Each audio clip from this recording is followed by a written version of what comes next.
A Equinix é o quarto maior REIT do mundo, de acordo com o ChatGPT.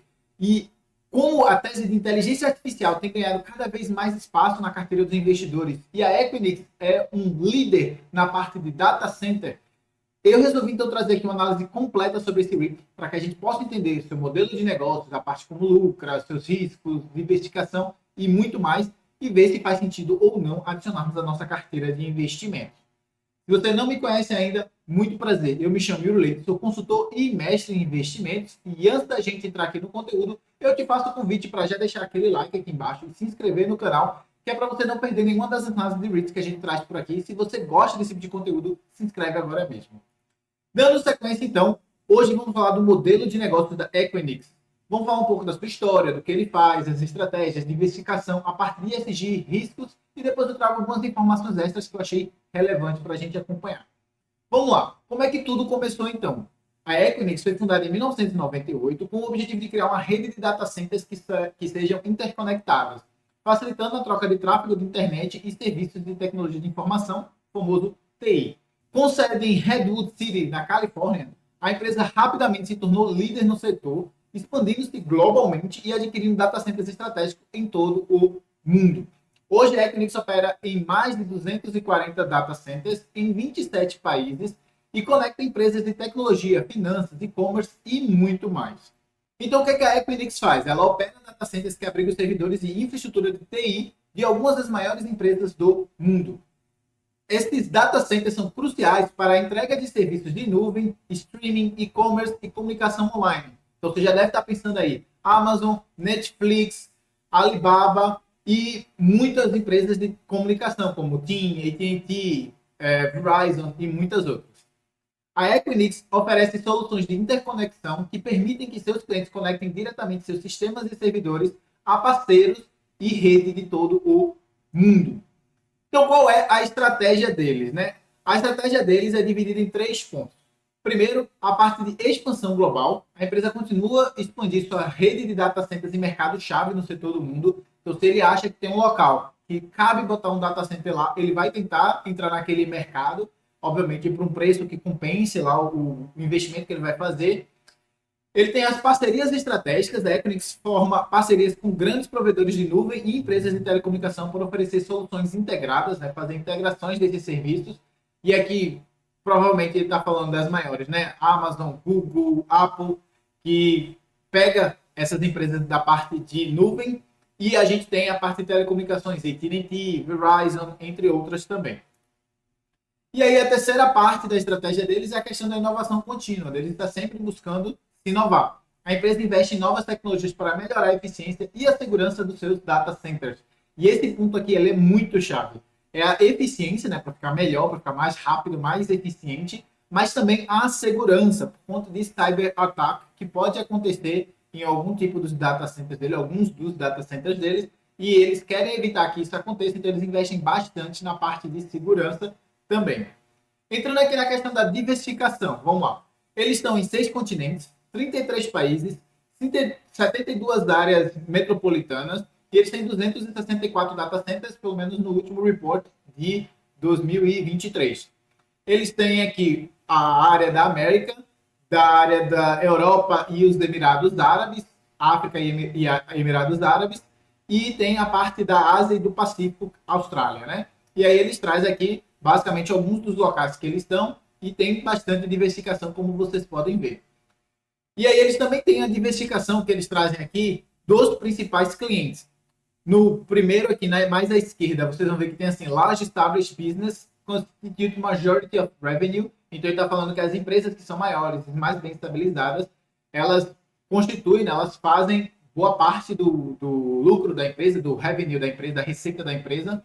E aí ele separa aqui empresas que têm mais de 1 bi, de 100 a 1 bi, de 50 milhões a 100 milhões e menores que 50 milhões. E vocês podem ver que praticamente não tem a de 50 milhões ou menos de 50 milhões, no caso, né? Tem alguns pontinhos, a maior parte é de 1 bi mais ou de 100 milhões a 1 bi.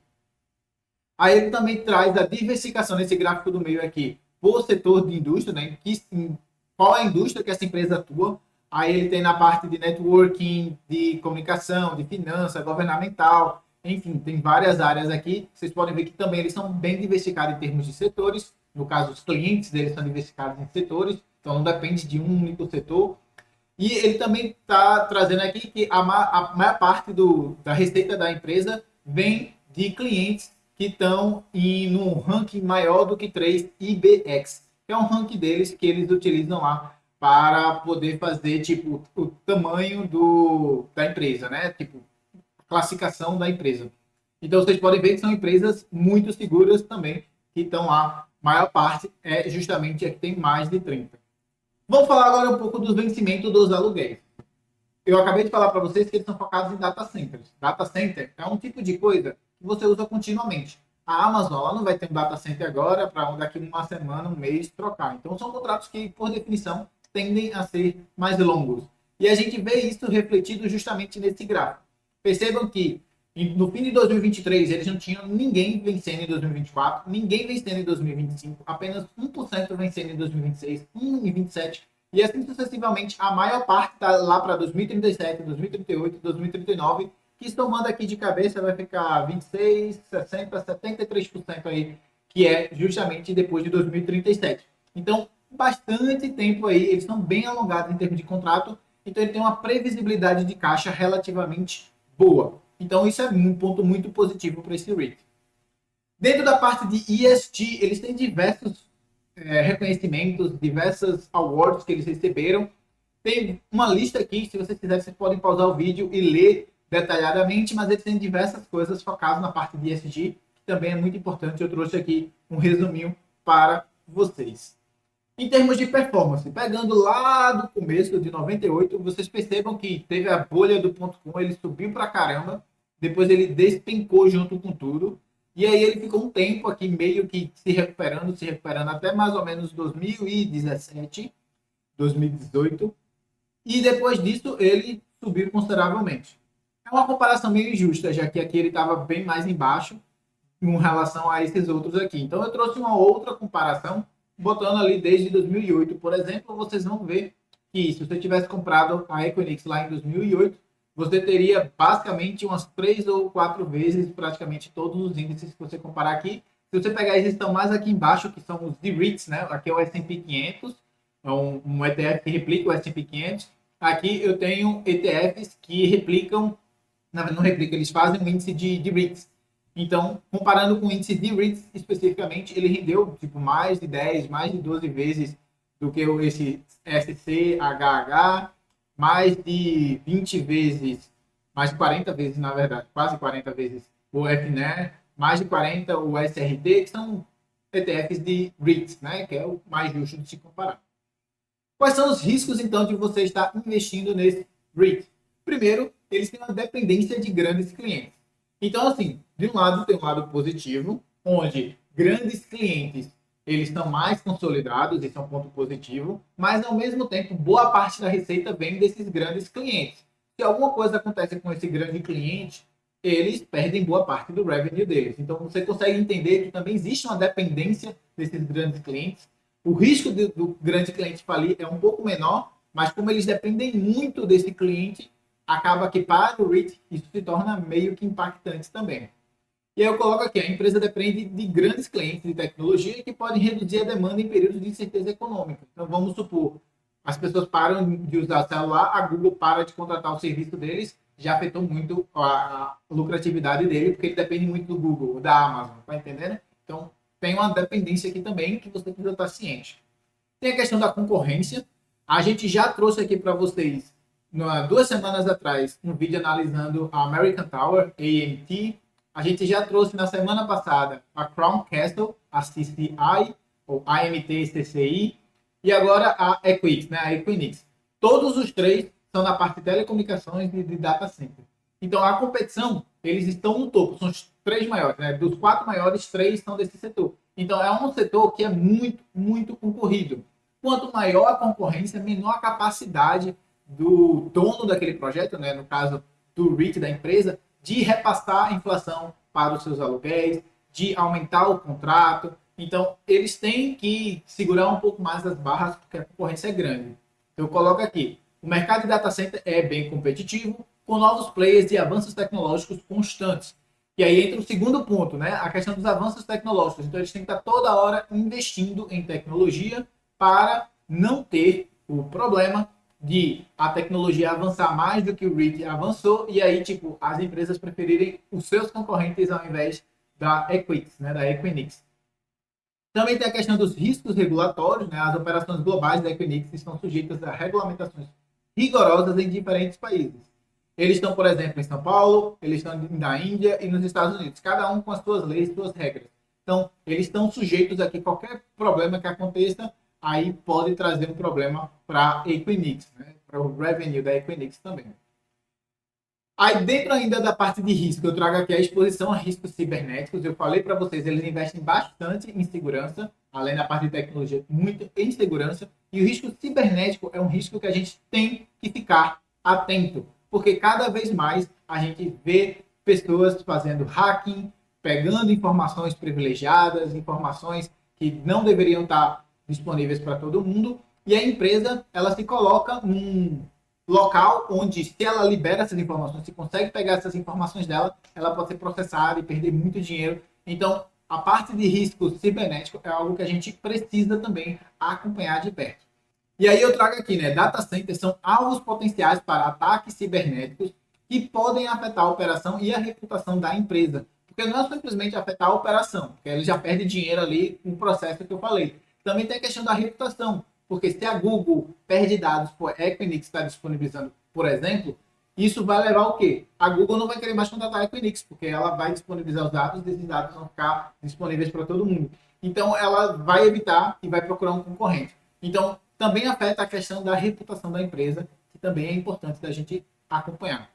Tem a questão dos altos custos de capital. Eu acabei de mencionar para vocês que eles investem muito em segurança, em eficiência, tecnologia, eles têm que estar toda hora atrás dessa tecnologia para não perder, para não ficar atrás dos seus concorrentes. Então, a construção e manutenção de data centers exigem já muito investimento, porque precisa de toda aquela estrutura, da refrigeração, do espaço. E, além disso, tem a questão da tecnologia, da eficiência, da segurança, que também acaba afetando ou pressionando as margens de lucro da empresa. Tem os riscos de localização, eles precisam ser bem localizados, locais que tenham alta demanda, que precisem daquele serviço em alta escala, que normalmente são áreas metropolitanas, e a gente viu que eles estão em várias áreas metropolitanas, mas não qualquer área metropolitana, é uma área metropolitana muito grande. Então, por exemplo, eu estou aqui em Recife, é uma área metropolitana, mas não é tão grande assim a ponto de compensar eles irem para cá, por exemplo, para Recife. Lá em São Paulo é várias vezes maior do que aqui em Recife, então lá justifica eles terem. Então é basicamente isso. A localização também é muito importante. E aí eu coloquei aqui, ó, operação em diferentes mercados expõe a riscos econômicos e políticos específicos de cada região. E, além da questão da quantidade de pessoas, também tem a questão política, né? De cada região vai ter normalmente uma regra, um tipo de coisa que pode, um tipo de dado que pode pegar, um tipo de dado que pode fornecer. Então, tudo isso também acaba impactando. Então, eu coloquei aqui as mudanças tecnológicas, né? As mudanças tecnológicas, como eu já mencionei, podem deixar a empresa obsoleta, elas não investirem tanto quanto deveriam em tecnologia, a tecnologia avançar muito mais rápido e ela ficar para trás, e isso afeta muito a questão da lucratividade desse REIT, porque eles não vão ter o serviço para oferecer. Também tem a questão da sensibilidade à taxa de juros, né? É uma empresa que, como ela é capital extensive, né, ela precisa desprender de muito capital para se manter, para poder fazer os avanços, expansão e tudo mais. Ela também tem uma grande correlação com as taxas de juros, porque ela é muito endividada. Então, quando as taxas de juros sobem, as suas dívidas ficam muito mais caras, e como as dívidas ficam muito mais caras, é de se esperar que a lucratividade do REIT venha a cair, venha a ter problemas, feito possivelmente, a gente vai descobrir isso no vídeo de amanhã, quando eu fizer uma análise completa da parte fundamentalista, e aí lá a gente provavelmente verá exatamente isso, né? O REIT teve uma lucratividade afetada, pois eles não estavam conseguindo, não estavam ganhando muito mais para compensar o prejuízo a mais da taxa de juros. Mas isso a gente conversa no vídeo de amanhã. Então, quais informações adicionais eu quero colocar aqui? Primeiro, dívidas totais e interest rate, para você poder ver, visualizar quanto é a taxa de juros. E a parte de expansão de data centers, né? Que, por conta da inteligência artificial, era de se esperar que a gente tivesse muito mais data centers. A gente vai ver aqui um pouquinho das expansões que a Equinix está cogitando fazer. Então, vamos lá, primeiro com relação às dívidas, né? Eles trazem dívidas aqui divididos por país. Vocês podem ver aqui que tem a dívida que é em CHF, que eu acredito que esteja da Suíça.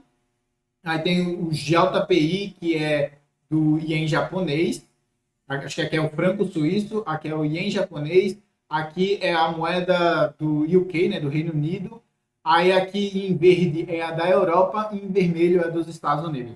Então vocês podem ver que eles têm dívida em todos os locais, aproximadamente, né?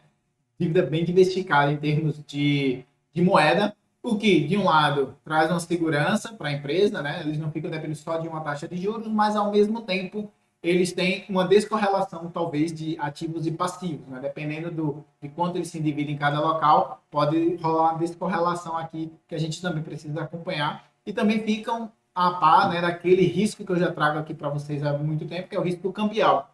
Se todas as moedas se desvalorizarem muito frente ao dólar, o dólar vai ganhar valor, mas essas moedas aqui vão perder valor.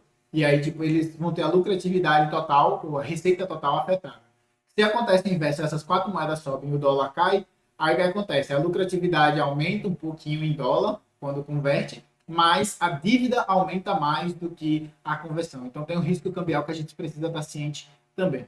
Mas falando aqui um pouco da dívida, né? Eles trazem aqui que durante os 3 meses que terminaram em 30 de junho de 2024, eles fizeram mais 750 milhões de dívidas nos Estados Unidos em dólar, 5,5%, foi o cupom, né, a taxa de juros que ele conseguiu lá pegar o empréstimo, que é muito elevado, e ele também fez um swap de dívida em euro, que correspondia, então, a um cupom de aproximadamente 3,9%.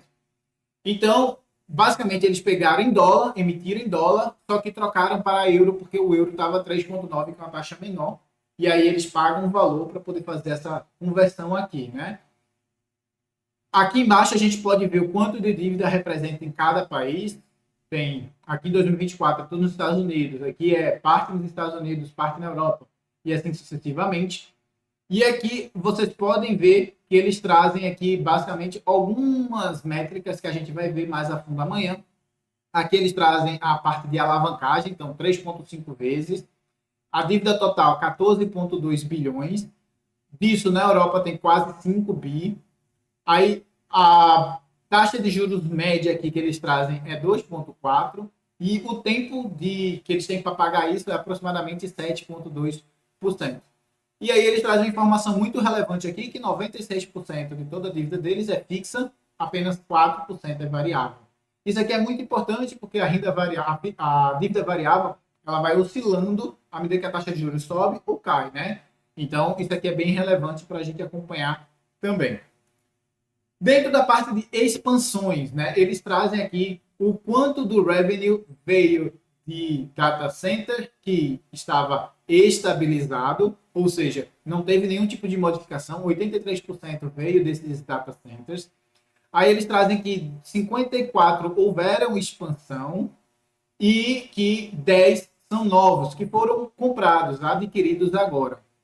E aí eles trazem também que essa expansão desses 54 aqui tiveram um crescimento de 10% no ano contra ano. Ou seja, se eles ganhavam 1.000 em um ano, no outro ano estavam ganhando 1.100 por conta dessa expansão. Então faz sentido estar se expandindo, está aumentando a lucratividade. Aí eles dizem que os que estão estabilizados trazem aqui em média 4% de crescimento no ano contra ano, e eles não dizem nada dos novos, provavelmente porque os novos ainda não tiveram tempo de maturar e trazer algum tipo de rentabilidade. Quando eles tiverem, eles já não vão estar mais aqui novos, eles provavelmente vão estar aqui dentro dos estabilizados ou já em expansão. Então fica nessas duas métricas aqui. Então, pessoal, por hoje é isso. Eu agradeço a presença de todos vocês. Convido você a acessar o nosso site para contratar a nossa consultoria, entender mais sobre a nossa consultoria. Se você busca um consultor de investimento para ver se esse REIT ou outros faz sentido para a sua carteira, para te ajudar a montar uma carteira de investimento específica para os seus objetivos e realidade, eu te convido a acessar o nosso site pelo primeiro link aqui embaixo na descrição e nos comentários fixados. Você vai poder conhecer um pouco mais do nosso trabalho. No mais, agradeço a presença de todos que ficaram comigo aqui até o final. Lembra, se você não deixou aquele like embaixo, deixa o like, se inscreve no canal. Todas as semanas a gente traz aqui para vocês um vídeo com análise do modelo de negócios de um REIT e no outro dia um com análise fundamentalista. Amanhã, inclusive, vamos trazer uma análise fundamentalista desse REIT. E eu te convido a se inscrever para poder, então, acompanhar desse vídeo amanhã. Beleza? Fico por aqui. Um forte abraço e te aguardo no próximo vídeo.